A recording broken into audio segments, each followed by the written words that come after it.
In the Philippines, the dark problem has been slowly killing the lives of many youth girls. This problem has been growing for many years, and up until now, the problem has only gotten worse. For the past 2 decades, the Philippines has seen a high increase in teen pregnancies. This increase has caused a number of adolescent girls to become young parents, forced to raise children, often in places of poverty, or possibly die due to the health risks that come with childbearing at a young age, and injuries sustained from undergoing unsafe abortions. With a problem of such magnitude, we would immediately assume that the Filipino government has been hard at work to reduce its prevalence. Looking at their activity during my research, it was clear to me that the problem has been long recognized by the Filipino government for years. With President Benigno Aquino III backing the RH law in 2012 in hopes of progressing the use of contraceptives through education and easy access, and President Rodrigo Duterte making teen pregnancy a national priority in 2021. So why has the country not seen improvements to this dilemma, even though the government has been keeping watch? Well, one large and unavoidable group that has stood in the way of solving this crisis is the Catholic Church. For many, this comes off as a surprise. Why would a religious institution known to preach love would be so involved in the harm of youth girls? Before I answer that question, it's important to understand their role in this whole situation. The Catholic Church has long been an authority figure in the Philippines, ever since the religion was forced upon the indigenous groups in the archipelago.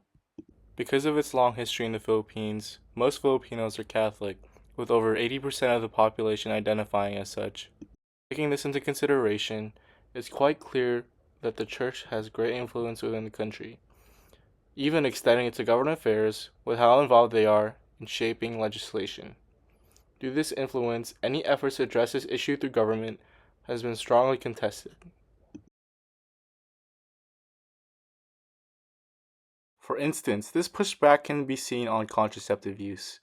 Calling back to what I said about the RH law, we've seen that the government has tried to address the lack of contraceptive use, attempting to provide education to dispel myths and stigmas surrounding contraceptives, and provide access to those that are unable to because of poverty. However, the law took roughly 14 years to be passed in 2012, and taking 4 more years to finally be implemented in 2017. Over the course of nearly 2 decades, there has been an absence of government relief and intervention due to the Catholic Church's efforts to stall the law. This has left many during this long period of time to suffer because of the lacking conditions which allow for teen pregnancy. There has also been an increase because of it as the problem has continued to fester. And even though the law has been put into effect for nearly a decade, we still see this problem greatly, with little progress being made. This is because funding is needed for the law to be effective, and because of the Catholic Church's opposition to this law, funding has been both scarce and insufficient. Following up more on reproductive rights, the fight for abortion has been rigorous. Abortion in the Philippines is strongly condemned with absolutely no tolerance for this procedure no matter circumstances. This has presented several problems for young girls. They are often victims of statutory and forcible rape, with 87% of all rape cases being girls, according to the 2015 Child Protection Network annual report. The abortion ban has forced these girls to carry the children of their rapists, as having a constant reminder of the atrocity committed upon them is nothing short of both traumatizing and horrifying. Not only that, but considering how many of these girls are in poor circumstances, they would likely have to bring a child into a world without the proper resources to take care of them.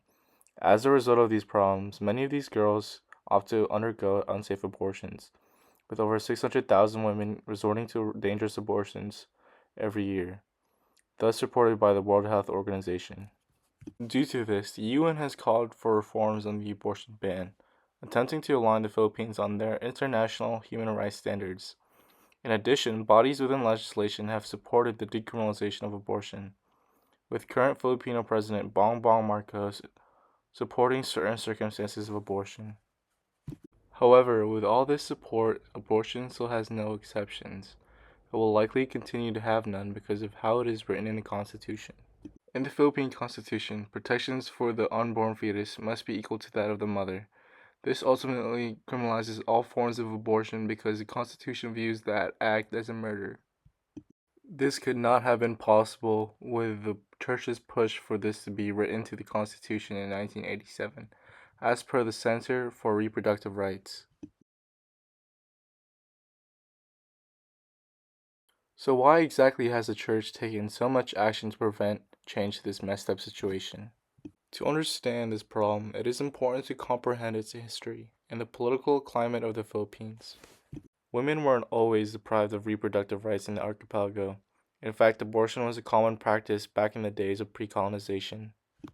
However, once the archipelago became Las Filipinas, the colony of Spain, abortion was banned as Spain's religion and cultural norms embedded itself into the lives of the indigenous people. The norms and values that the church back then carried went against these practices because they believed that abortion was an act of murder, essentially taking away God's gift of life. These same values are seen to still be carried today, as this view is the motivation that drives the church to do what it does. The church posits that it's of moral importance for them to be greatly involved in shaping legislation, seeing contraceptives as preventing God's will to create life, and abortion as killing the lives of unborn children. So, in efforts to protect the possibility of life, and the life that has just been conceived, they believe that they must act accordingly. In my opinion, however, the church's actions cannot be justified by morality. It is wrong to stand in the way of contraceptive use and justify it as protecting God's will to create life, as this procreation stands to change the lives of teen girls for the worse. And banning abortion by arguing that it is to protect the lives of unborn children stands to be hypocritical, as the church has created conditions where it is increasingly difficult to prevent pregnancy in the first place. These girls cannot inhibit the possibility of pregnancy. They then become susceptible to harming their own lives through unsafe abortions or health risks that come with giving birth at a young age.